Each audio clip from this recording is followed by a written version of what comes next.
York, tomorrow morning, Vice President Cheney will undergo surgery to have the battery replaced on his heart defibrillator, which means in an exact reversal of last week's colonoscopy and invocation of the 25th Amendment, for a few hours at least, George W. Bush will actually get to be president. Our fifth story on the countdown, let's hope he uses his alone time wisely, because today his administration was again reduced to try to transform clear reality into foggy myth with a dedication of language parsing that makes Bill Clinton look like a chronic generalizer. Not that you would have known anything was wrong for Mr. Bush's schedule today, devoted to an economic speech and to handing out science medals. Perhaps he could have given Alberto Gonzales a blue ribbon for science fiction. The fallout continuing over the Attorney General's sworn testimony to the Senate on Tuesday, in which he evidently lied about a massive 2004 dispute between the White House and the Justice Department, a dispute about the legality of the domestic spying program brought to light by former Deputy Attorney General James Comey. Yesterday, FBI Director Robert Mueller only making things worse for Mr. Gonzales by contradicting the testimony of his boss in sworn testimony of his own. The White House, however, now trying to claim Mr. Mueller did no such thing, hiding behind a veil of secrecy while arguing that there's a distinction between the terrorist surveillance program and the other intelligence activities that Mr. Gonzales claims Mr. Comey was objecting to. Do the math their way, and the testimony of the Attorney General and the FBI Director did not contradict each other at all. Not only that, but Alberto Gonzales is a talented and an honest man.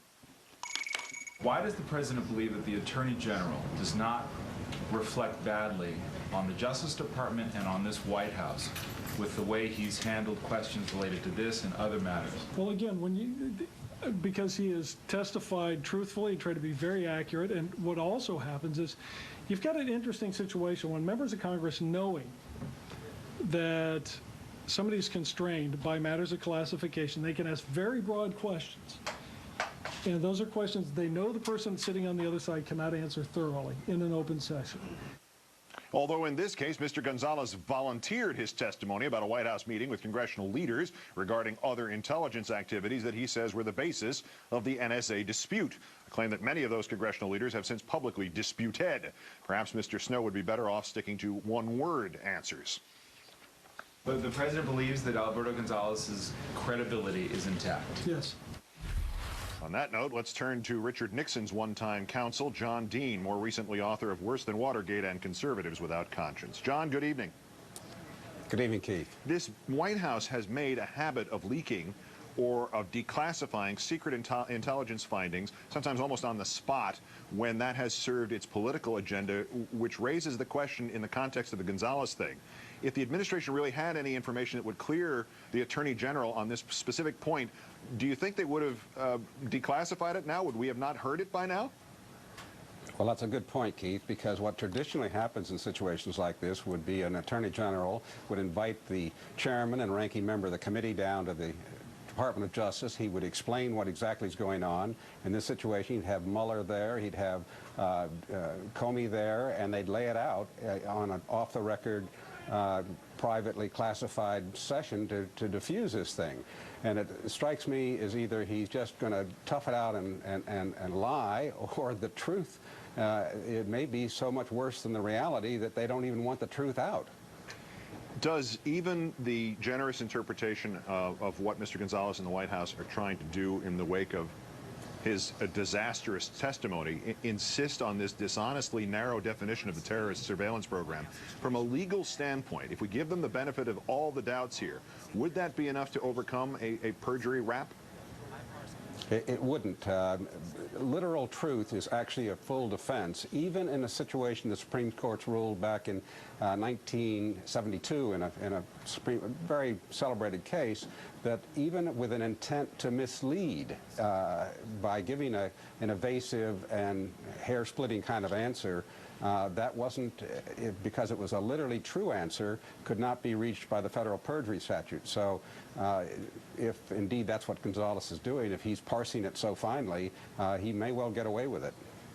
Regarding the Tony Snow parsing of the Robert Mueller-Alberto Gonzales discrepancy, which you'd think one could drive a truck through, on Hardball last night on MSNBC, the former Reagan Justice official Bruce Fein said of Mr. Snow, let me quote it exactly, "He's Ron Ziegler during Watergate," and you all remember the equivocations that were made by Mr. Nixon that these are just concocted allegations and John Dean is lying. Well, John Dean wasn't lying. as John Dean, what do we do now? Should we wait this out? Will we require the services of a special prosecutor, which it doesn't look like we're likely to get? In other words, how do we get from where we are now to where Tony Snow might actually be recognized as this administration's Ron Ziegler? Well, let me preface first my answer by saying that Ziegler at one point did go very publicly and say that I had not lied, but rather it was the other way around. The president indeed was lying. Tony Snow is doing a pretty good Ron Ziegler imitation. But I keep looking at it this way, Keith. Modern press secretaries really don't have a lot of inside information. In fact, the higher people in the staff often keep a press secretary out of the loop so that they can go out and do the sort of thing that Ziegler did and Snow is doing now. And I'm always surprised when nobody in the press corps, for example, with the clip you had earlier, pressed Snow and said, do you really know what the testimony is, and do you really know what happened? And they don't do that, and I wish they would, because that would probably be revelatory in itself. As we proved in the example that you cited of Mr. Ziegler, Mike McCurry with Mr. Clinton, both very honorable men who were deliberately kept out of the loop, and perhaps Mr. Snow's in the same situation. But one more nostalgia trip here that may be relevant. I went back recently and watched again that tremendous documentary series on Watergate that the BBC and the Discovery Channel did in the early 90s. And I was thinking today, after what Bruce Fein said about Ziegler and Snow, that a point that the series made was the impact of public ridicule on hastening the disintegration of the Nixon administration. Do you think that we're at a point where public ridicule now has any role to play in the future of the Bush administration? I think it does. I think it always does with any presidency. It clearly did with the Nixon presidency. Nixon was very sensitive to it. Nixon really sort of became the national joke when he went out and said, I'm not a crook.